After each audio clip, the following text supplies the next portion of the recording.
में प्रॉब्लम हल। तो आज जो हमने काम करना है वो in fact we have to continue the exercise 7.8, इसको हमने कंटिन्यू करना है।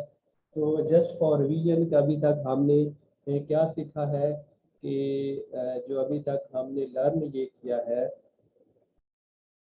इस यूनिट में जो है, तो पहले हम इसको स्टार्ट कर लेते हैं, फिर थोड़ी सी इसको समरी जो है ना यूनिट की इसको ब्रीफ कर लेंगे।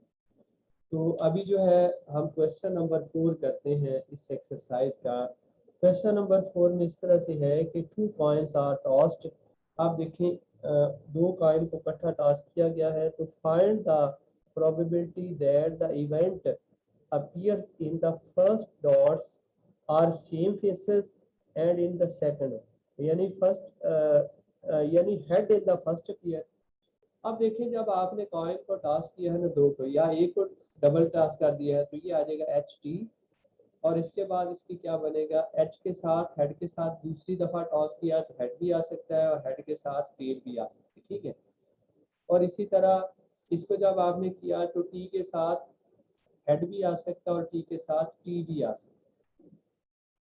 अब हमारा इसमें प्रॉब्लम ये है, अगर इसकी आप सैंपल स्पेस देखें, जो सैंपल स्पेस है तो वो आपके पास बनती है एच एच, एच टी और T H and T T, ये आपके पास सैंपल स्पेस बनती है, ठीक है। और इसका जो इसकी तादाद है इस सैंपल स्पेस की जो इवेंट की, वो कितनी बनती है, वो है 4 आपके, ऐसे ही है ना। ये देखिए 1 2 3 4। इसको देखिए, ट्री डायग्राम है कि एक कॉइन को आपने टॉस किया तो जाहिर है या हेड आएगा या टेल आएगा। ये वैसे भी फेयर कॉइन है, इसका मतलब इसमें दोनों की प्रोबेबिलिटी हेड और टेल आने की क्या है, इक्वल है। इसके बाद क्या है कि जब दूसरी दफा उसकी कॉइन को टॉस करेंगे तो हेड के साथ या तो हेड आएगा या हेड के साथ फिर टेल आएगी, क्योंकि ये हेड वाला, ये जो हेड है, ये वाला हेड पहले वाला ये आपने यहाँ से लिया, यानी ये पहले जो है ना ये वाला। अब दूसरा क्या है कि क्योंकि पहले में तो टेल आ चुकी है, अब दूसरी दफा जब आपने किया है तो हेड आ सकता है, इसी तरह टेल के साथ टेल भी आ सकता है। अगर आप दो कॉइन को लैदा से टॉस कर रहे हैं तो फिर क्या है, फर्ज करें पहला आपने कॉइन जो टॉस किया उसके साथ हेड आ गया, दूसरे के साथ भी हेड आ सकता है। इसी तरह पहला कॉइन जो आपने टॉस किया उसका हो सकता है हेड आया हो और दूसरे का हो सकता है टेल आई, तो फिर इस तरह से कॉम्बिनेशन बनेगा। और अगर पहले की टेल आई है तो जाहिर है दूसरी दफा जो दूसरा कॉइन है उसको आपने जब टॉस किया है तो या तो उसके साथ हेड आएगी या फिर क्या आएगी, टेल। तो ये वो आ गया।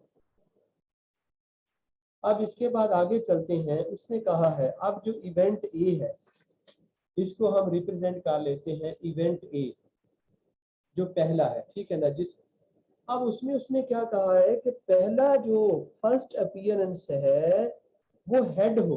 फर्स्ट अपीयरेंस क्या है, वो हेड हो। अब बेटा जी देखिए इसमें कि वो कौन कौन से इवेंट है या अकरेंस है जिसमें पहले हेड है, वो ये है। इसमें भी पहला हेड है, इसमें भी पहला हेड है।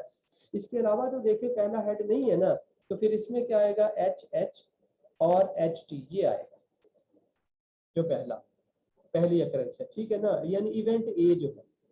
अब इसमें इवेंट ए में जो है उसकी तादाद कितनी है, वो आपके पास है 2 है। फिर दूसरा जो है ना इवेंट, यानी जिसको हम बी से रिप्रेजेंट कर रहे हैं, उसमें उसने कहा है कि and the second and the same faces in the second process, यानी जो सेकंड है इवेंट है उसमें सेम फेसेस आए। अब सेम फेसेस देखिए किसमें आ रहे हैं, यहाँ पे एच ये भी सेम फेसेस है, ये टी टी ये भी सेम फेसेस है। तो यहाँ पे आपके पास क्या आ जाएगा, एच एच और टी टी, ये है सेम फेसेस आए, ठीक है। ये आपके पास आ, अब जब ये आपके पास आ गए तो इसका मतलब एन बी जो है वो आपके पास क्या है, वो भी 2 है, वो भी क्या है, 2 है। तो अब आपने आगे प्रोबेबिलिटी फाइंड करनी है A and B, probability of A and B. अब इसका बेटा जी फार्मूला क्या है, what is the formula to calculate probability of A and B. ये आपके पास है probability of A into probability of B, ये है फार्मूला। अब ये प्रोबेबिलिटी ऑफ ए कैसे फाइंड करते हैं, एन ए यानी जो इवेंट ए की तादाद है वो क्या है 2 है। अब टोटल आपके पास कितना था सैंपल स्पेस की, वो आपके पास 4 है, ये देखे ना। तो ये आ गया 4 इंटू इसी तरह, यानी बी जो इवेंट है वो आपके पास ये है, इसकी तादाद कितनी है 2 है, तो 2/4, तो ये आ गया 1/2 इंटू 1/2 इक्वल टू 1/4। तो ये आपके पास आ गई है प्रोबेबिलिटी दोनों की, क्या है, दोनों की जो प्रोबेबिलिटी है ए एंड बी वो आपके पास है, इस तरह से निकल आई है। दोबारा से बेटा जी देखें कि ये क्वेश्चन नंबर 4 है, इसमें उसने कहा है कि 2 कॉइन को आपने टॉस किया है। पहले को आपने जब टॉस किया तो हेड एंड टेल आ गया, और जब दूसरे को टॉस किया तो हेड के साथ या हेड आएगा या हेड के साथ टेल आएगा। इसी तरह या अगर पहले का टेल आ चुका है तो फिर टेल के साथ हेड आ सकता है या टेल के साथ टेल आ सकती है। तो इसका मतलब है कि हमारे पास जो सैंपल स्पेस है, जो सैंपल स्पेस है वो हमारे पास वो क्या बनेगी, ये डबल एच, यानी head head, head tail, tail head and tail tail, ये बने, ठीक है। अब इसकी जो तादाद है एन एस, यानी सैंपल स्पेस की जो तादाद है, it is equal to the 4। Now after this we come to the event A. Event A हमारे पास इस तरह से वो कहता है कि पहला जो इवेंट है उसमें पहला जो फेस है वो हेड है। वो क्या, पहला फेस क्या है, हेड है। अब पहला फेस इसमें देखें क्या है, हेड है, इसमें भी हेड है। अब हेड के साथ हेड भी आ सकता है, हेड के साथ टेल भी। हमें वो फेस देखने हैं कि जिसमें पहला क्या है, हेड आया। तो इसमें देखें हेड के साथ हेड और हेड के साथ टेल, ये वो दो इवेंट थे, अकरेंस थी जो पहली हमारी कंडीशन को रिप्रेजेंट कर रही है, यानी इवेंट ए को। और इसकी तादाद फिर कितनी होगी, 2 होगी। आफ्टर दिस क्या है कि बी, बी में क्या था, उसने कहा था बी में कि दोनों सेम फेसेस आए, दोनों क्या आए, सेम फेसेस। तो ये टोटल तो हमने यही लिखे थे ना। अब इसमें पहला हेडेड था, इसमें क्या है, ये सेम है और ये भी क्या है, सेम है। तो जो हमारी जो बी इवेंट था उसमें जो अकरेंस है, एक तो डबल हेड और डबल टेल, ये हम लेंगे अकॉर्डिंग टू गिवन कंडीशन, या हमें जो डायरेक्शन है क्वेश्चन में।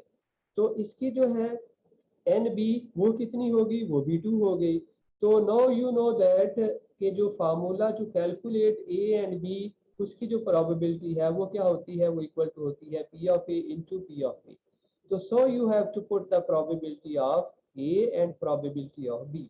अब प्रोबेबिलिटी ऑफ ए क्या होती है, यानी जो उसकी अकरेंस की तादाद है इवेंट ए की, और जो सैंपल स्पेस की तादाद है। तो इसकी जो तादाद है देखें 2 है ना, और सैंपल स्पेस की जो तादाद थी हमने लिखी थी वो क्या है, 4 है। तो यहाँ पे आपने फिर 4 को पुट कर दिया 2/4। और यहाँ पे भी जो बी है इसकी भी देखें तादाद कितनी थी, 2 थी, और जो उसकी सैंपल स्पेस की है वो 4 है, तो 2/4। तो जब आपने इसको सिंप्लीफाई किया तो आपके पास आ गया 1/4। तो ये जो थी प्रोबेबिलिटी, इस तरह से हमने कैलकुलेट करनी थी कि एक कॉइन को 2 दफा टॉस करें या 2 कॉइन को टॉस करें। तो इस तरह से आपके पास है उसकी जो ट्री डायग्राम है, जो कि मैंने पिछले पेज पे ये दी है, इस तरह से बनती है, ठीक है। अब इसके बाद अगला प्रॉब्लम है, this is the question number 6। और ये बेटा जी क्वेश्चन नंबर 6 है। इसमें हमारे पास क्वेश्चन नंबर 6 में हमारे पास क्या है, कहता है कि 2 cards from the deck of the 52 cards. अब आपको पता है कि वो जो ताश के पत्ते होते हैं उसके 4 फेसेस होते हैं, वो डिफरेंट से हैं। ये 4 फेसेस हैं और हर में कितने होते हैं, 13 13 13 13, और ये टोटल एंडस से जो होती है ये सैंपल स्पेस, ये क्या होती है, 52। और इसको हमने पहले भी डिस्कस किया है, ये है 52, ठीक है। और ये स्पेड होता है, ये हार्ट होता है, ये डायमंड होता है, और बाकी इसी तरह से। अब उसने कहा है कि आपने प्रोबेबिलिटी फाइंड करनी है in such a way that the card is replaced before the. अब पहला जो इसका फर्स्ट है उसमें क्या है कि कार्ड जो है, एक कार्ड जो आपने ड्रा करना है वो चाहे तो किंग हो या वो क्या हो, एंड या क्वीन हो, ये आपके पास है, ठीक है। अब इसको जो ए जो है ये किंग आप जो लेंगे ये ए बन जाएगा आपके पास, ठीक है। और अब आप देखेंगे कि किंग कितने होते हैं इसमें, ये जो है ये 4 किंग होते हैं, K1 K2 K3 and K4, ऐसे ही है ना। हर में से एक एक किंग होता है तो टोटल 4 किंग बन गए। तो ये आपके पास n ऑफ a जो है ये इनफैक्ट क्या बन गया, ये बन गया 4, ठीक है बेटा। अब दूसरा इवेंट जो है b है, वो असल में क्या लेना है, वो है क्वीन। इसको रिप्रेजेंट किया आपने b से, और क्वीन भी कितनी होती है, चारों में एक एक क्वीन आती है, तो इसका मतलब Q1 Q2 Q3 and Q4 ये आपके पास आ गए क्वीन बन के 4, ठीक है। और इसका मतलब है NB जो आपके पास है वो क्या है, वो भी है 4। यहाँ तो बात क्लियर होगी ना कि वो जो डेक ऑफ कार्ड्स है उसमें टोटल 52 कार्ड्स होते हैं, और उसमें वो 4 तरह के होते हैं, चारों में से 13 होते हैं, 13 होते हैं, और 13 जो होते हैं वो सम इक्वल टू 52 हो गया। तो जो पहला पार्ट इसका, उसमें आपने क्या करना है, किंग एंड क्वीन की जो प्रोबेबिलिटी फाइंड करनी है। तो यू नो दैट कि जो एक इवेंट होता है, ये जो टोटल कार्ड्स 52 है, there are 4 Kings K1 K2 K3 and K4, और टोटल फिर ये कितने गेम हो जाएंगे, it will be equal to the 4। And B event किसको रिप्रेजेंट करता है, क्वीन को। क्वीन क्या है, Q1 Q2 Q3 Q4 है, और इसमें भी जो तादाद है ये NB कितनी होगी, 4 होगी। अब इसके बाद आपने प्रोबेबिलिटी फाइंड करनी है, वो क्या है, probability of A intersection B, और ये किसके इक्वल होगी, probability of A into probability of B, ऐसे है ना। अब इसके बाद no you have to put the value. अब प्रोबेबिलिटी इनकी वैल्यू पुट करें तो आपके पास क्या आएगा, P ऑफ A, यानी प्रोबेबिलिटी A क्या होगी, N of A and NS, तो वो क्या है 4/52, और यहाँ पे भी 4/52, ठीक है। तो ये आपके पास फिर क्या आ गया, ये आपके पास इस तरह से है, you can write in this way कि ये इसको कैलकुलेट करें 1/13, और ये आ गया 1/13। तो ये आपके पास है। इसके बाद इसको क्या लिखेंगे, 1/13 इंटू 13, ये आ गया 1/169, ये प्रॉब्लम।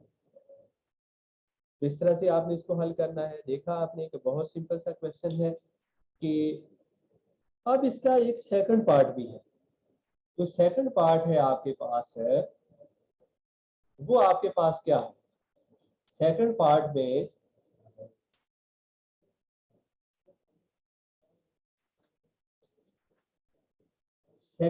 में उसने ये कहा है, उसने कहा है कि बोथ फेस कार्ड, अब यानी दोनों इवेंट जो होंगे, इवेंट ए उसमें भी फेस कार्ड, और जो इवेंट बी है उसमें भी फेस कार्ड, ये है।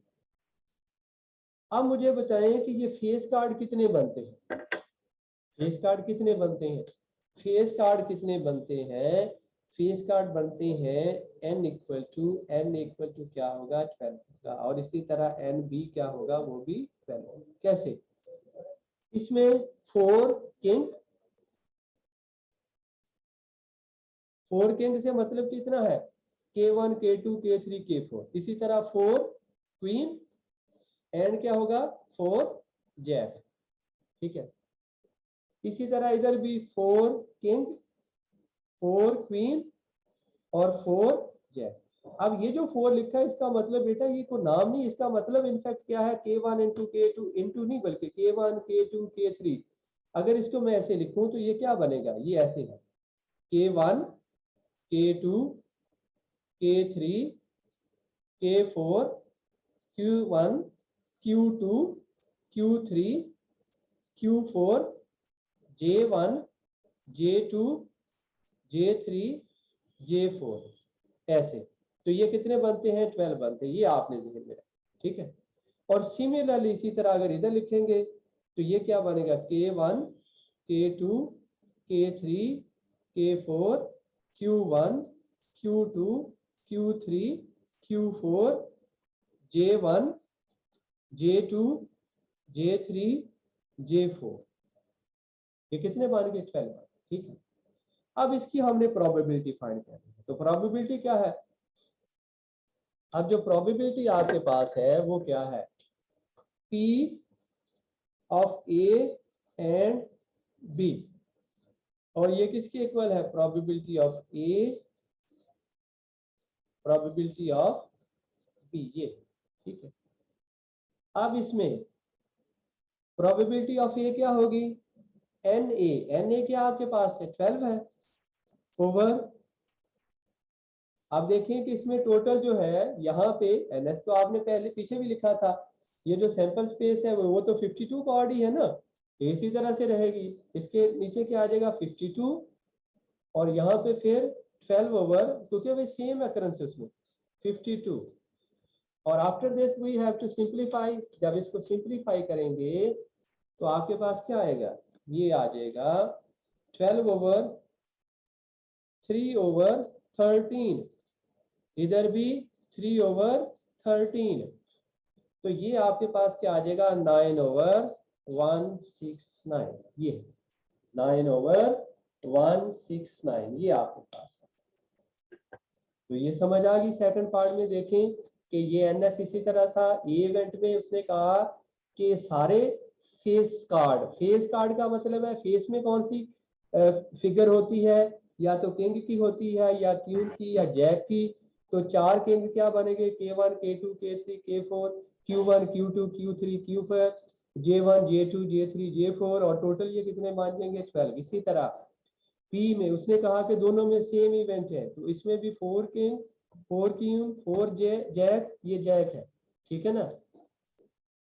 तो इसके बाद फिर इसी तरह ये लिखेंगे, ये भी 12। अब आपने प्रोबेबिलिटी फाइंड करनी थी P of A and B, तो ये क्या है, probability of A and probability of B, और यू नो दैट के P ऑफ A यानी नंबर ऑफ A क्या है, वो आपके पास ऊपर लिखे हैं 12 है, टोटल NS क्या है, सैंपल स्पेस का साइज क्या है, वो 52 है। इसी तरह से यहाँ पे भी 12 ओवर 52, और आफ्टर ये simplifying you have obtained that the probability of A and B is equal to 9 over क्या है 9 over 169। अब इसके बाद now we consider the question number 8, इसको हम टेक अप करते हैं। अब इसमें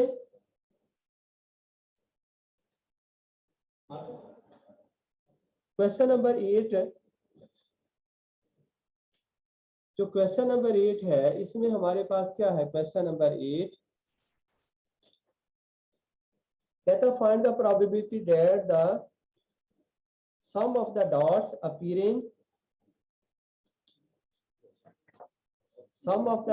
appearing in two successive thrown of the two dice is every time 4, क्या है, एवरी टाइम क्या हो 4। अब देखिए दो डाइस को आपने जब रोल किया है बेटा जी, यू नो दैट उसकी जो सैंपल स्पेस होती है, सैंपल स्पेस क्या बनेगी, वो आपके पास बनती है 1 के साथ 1, 1 के साथ 2, 1 के साथ 3, 1 के साथ 4, 1 के साथ, यानी पहली दफा जब आपने डाइस रोल की तो उसमें हो सकता है 1 1 यहाँ पे आया हो, ठीक है ना, दूसरी में 1 आ गया, 1 फिर 2 फिर 3, इस तरह से, फिर 1 के साथ 5, 1 के साथ 6, इसके बाद क्या होगा 2 के साथ 1 भी आ सकता है, 2 के साथ 2 भी आ सकता है, और सो ऑन। अगर हम इसको लिखते जाएं तो आखिरी एलिमेंट क्या होगा कि दोनों डाइस में अगर 6 अपीयर हो जाए तो ये एंड हो जाएगा। उसके बाद इसका मतलब NS जो है ये आपके पास क्या आ जाएगा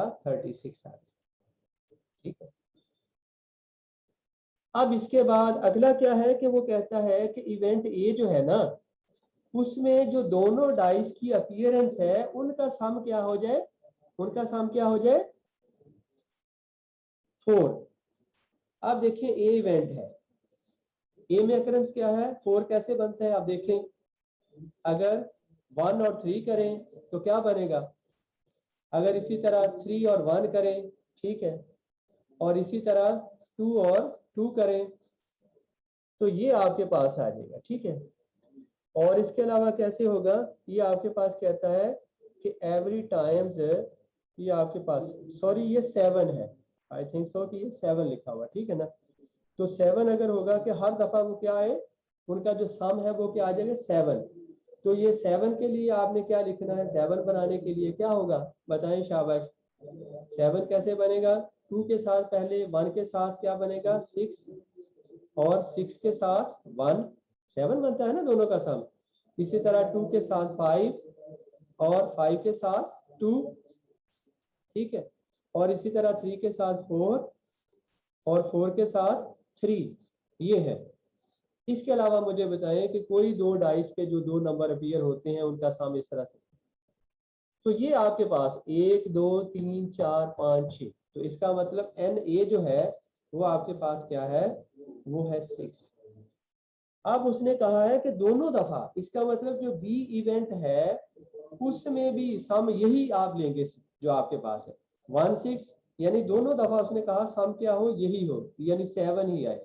अब यहाँ पे अगर वो बी 8 कर देता तो फिर हमने ऐसे नंबर चूज करने थे जिनका सम क्या होता 8 होता। अगर यहाँ पे वो 5 कह देता बी में तो हमें वो ऐसे लेने थे, जैसा कि मैं ऊपर लिख रहा था ये 3 वाले, तो इनको जो है 4 वाले, तो ये अब यहाँ पे फिर ये रिपीट हो जाएगा 2 5 5 2 3 4 एंड 4 3, ये आपके पास, ठीक है। ये भी कितना हो गया, इसका सैंपल स्पेस जो सैंपल है इसका साइज कितना हो गया, यानी बी इवेंट का वो भी क्या है 6 है, यानी n ऑफ b जो है it is also equal to 6, ठीक हो गया बेटा।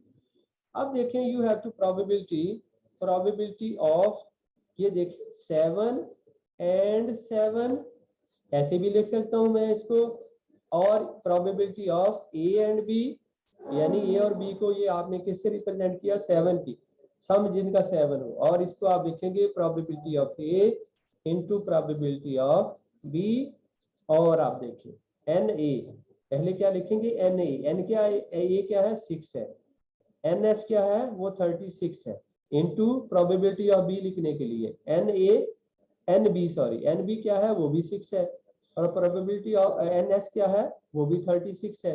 तो ये आप इसको कैलकुलेट करें, ये आ गया 6, ये भी 6, तो क्या आ गया 1/6 इंटू 1/6, और इट इज इक्वल टू 1/36। तो इस तरह से आपने देखें दोबारा से, इसमें क्या था कि हमें उसने कहा क्वेश्चन नंबर 8 में कि आपने दो डाइस को रोल किया और आपने इवेंट ए का लेना है, ऐसे नंबर जिनकी अपीयरेंस जो है उनका सम जो है 7 हो, ठीक है ना। सम आपके पास क्या है 7, इवेंट ए भी ये है और इवेंट बी भी यही है। तो ये तो सैंपल स्पेस तो आपको पता है कैसे मैंने सारी लिखी, 1 के साथ 1 भी आ सकता है, 1 के साथ दूसरी डाइस का 2 भी आ सकता है, इसी तरह 1 के ये 6 तक यहाँ पे आएगा, फिर 2 के साथ, फिर 3 के साथ, फिर 4 के साथ, फिर 5 के साथ, फिर 6 के साथ। तो इसका मतलब है जो सैंपल स्पेस आपकी एनएस है वो क्या बन जाएगी, वो 36 बन जाएगी। फिर इसके बाद हमने इवेंट ए देखना है, इवेंट ए किसको रिप्रेजेंट कर रहा है, सम 7, ठीक है ना, यानी दोनों डाइस का जो सम है वो जो है वो क्या 7 होना चाहिए। तो उसके लिए हमारे पास क्या कौन कौन सी है कि 1 के साथ 6 आए तो तब 7 बनता है, अगर पहली डाइस पे 6 आ गया दूसरे पे 1 आ गया तो तब भी वो इसी तरह 7 बनेगा, अगर पहली डाइस पे 2 और अगर दूसरी पे 5 आएगा तो फिर भी इसी तरह ही।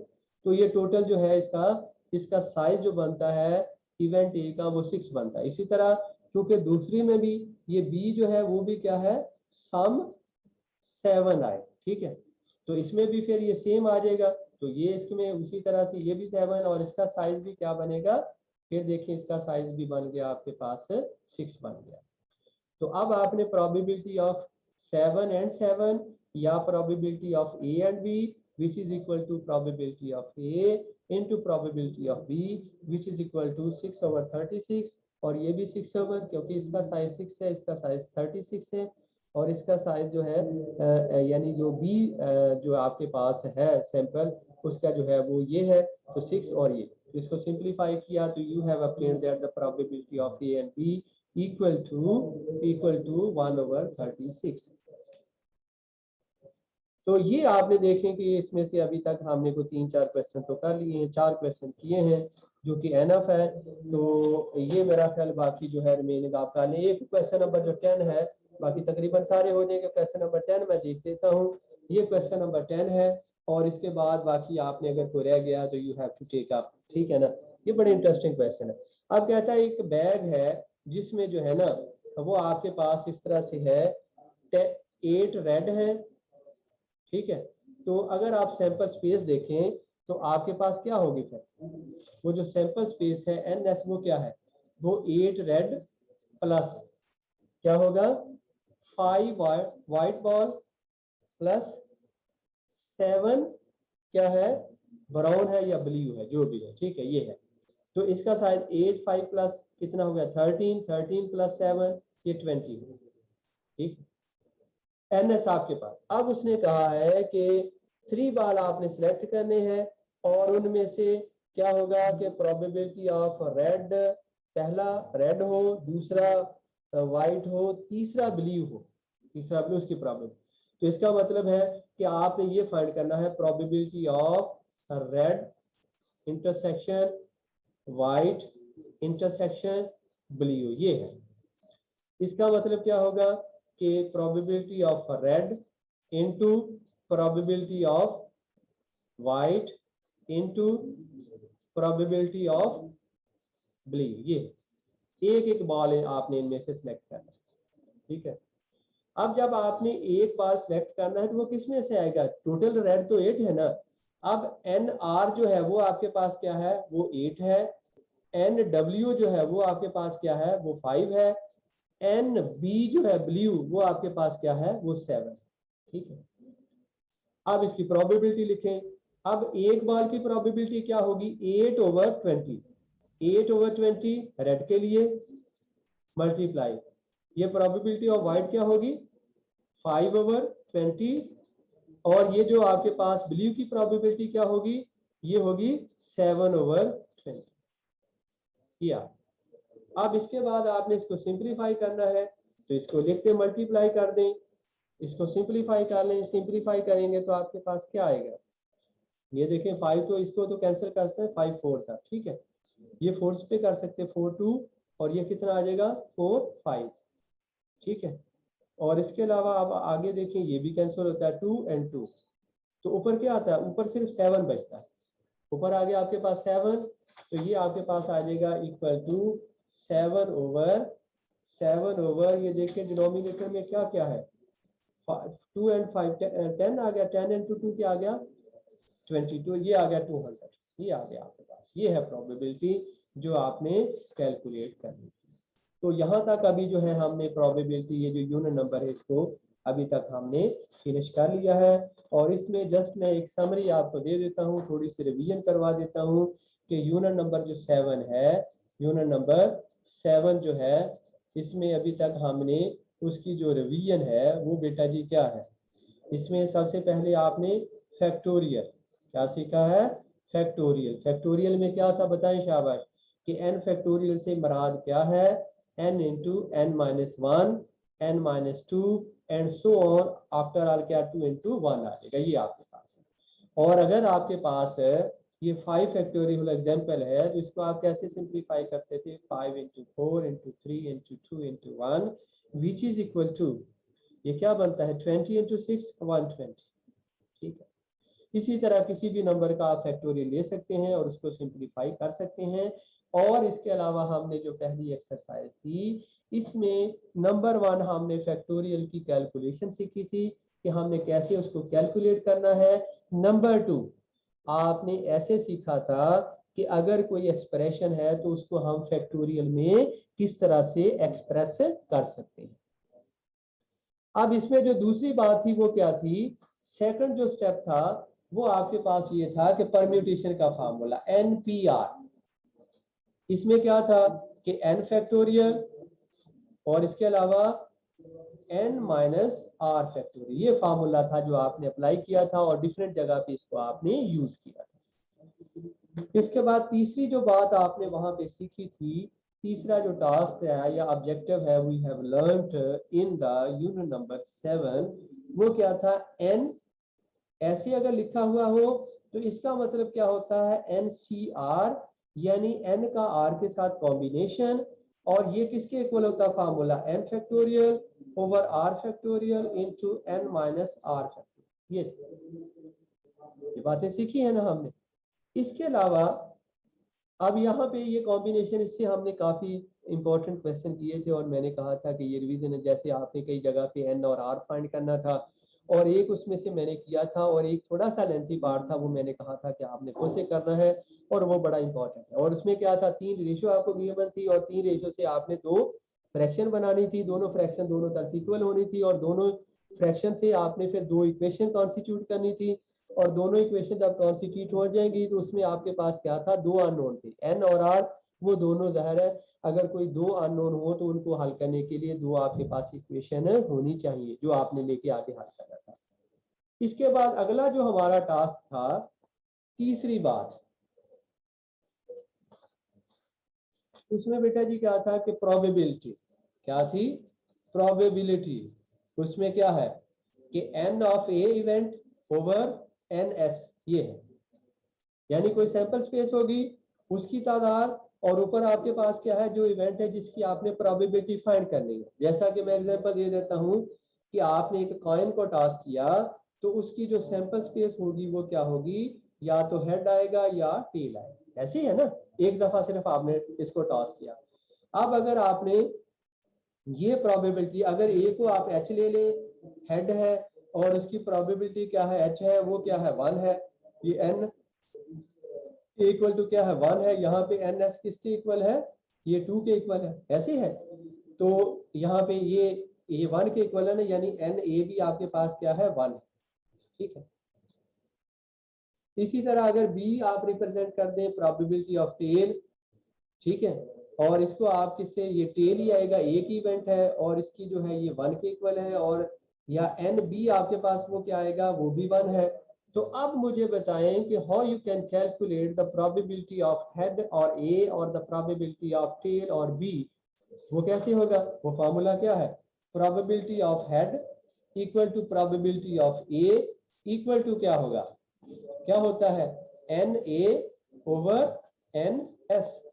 एन ए आपके पास क्या है 1 है, एन एस क्या है 2 है, तो इसका मतलब प्रोबेबिलिटी ऑफ हेड या ए इवेंट की है क्या है, वो आपके पास इस तरह से।